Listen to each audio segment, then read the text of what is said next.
আসসালামু আলাইকুম। হাদিস শরীফে এসেছে, কোনো ব্যক্তি মৃত্যুর 40 দিন পূর্বে আল্লাহ তাআলা তার মৃত্যুদূতকে প্রেরণ করে থাকেন সেই বান্দার কাছে, এবং সে প্রতিদিন 40 দিন থেকে সেই মেসেজটি সেই ব্যক্তির কাছে দিয়ে থাকেন আমাদের কাছে, যে হে আদম সন্তান, তুমি আর মাত্র 40 দিন এই দুনিয়াতে হায়াত পাবে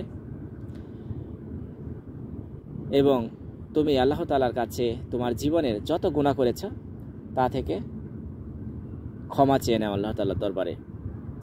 তো এটি একটি শিক্ষণীয় বিষয়, কারণ এটি হাদিসের কথা, এটি আমার বানানো কথা নয়। তো আল্লাহ তাআলা চান যে তার বান্দা জান্নাতে প্রবেশ করুক, বিধায় কিন্তু এই সিস্টেমটি আল্লাহ তাআলা একেবারে সারা জীবন আমরা গুনাহ করেছি। একটিবার ভেবে দেখুন, আমরা কিন্তু সারা জীবন গুনাহ করে আসছি। আল্লাহ তাআলা কিন্তু আমাদের গুনাহটা একেবারেই লুকিয়ে রেখেছেন, কারো কাছে প্রকাশ করেননি। কাল কিয়ামতের মাঠ পর্যন্ত তিনি গোপন করে রেখেছেন। তো তারপরে আল্লাহ তাআলা চান যে আমার বান্দা শেষ পর্যন্ত জান্নাতি হয়ে মৃত্যুবরণ করুক।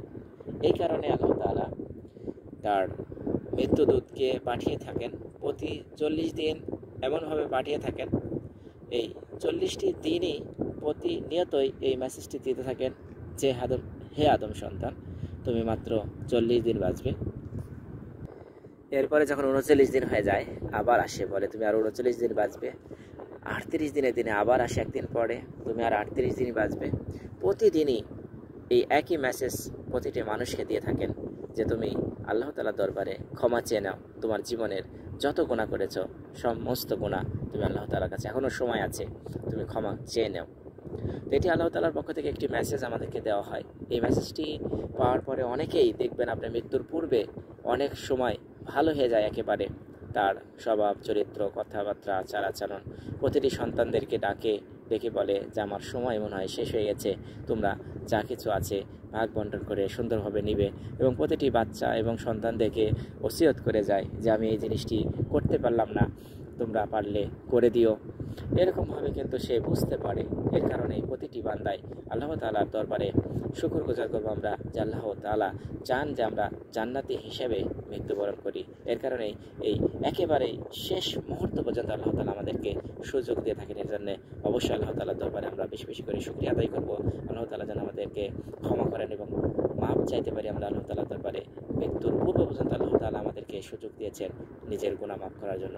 এর চেয়ে ভালো সুযোগ আর কোনো জাতিকেই দেওয়া হয়নি।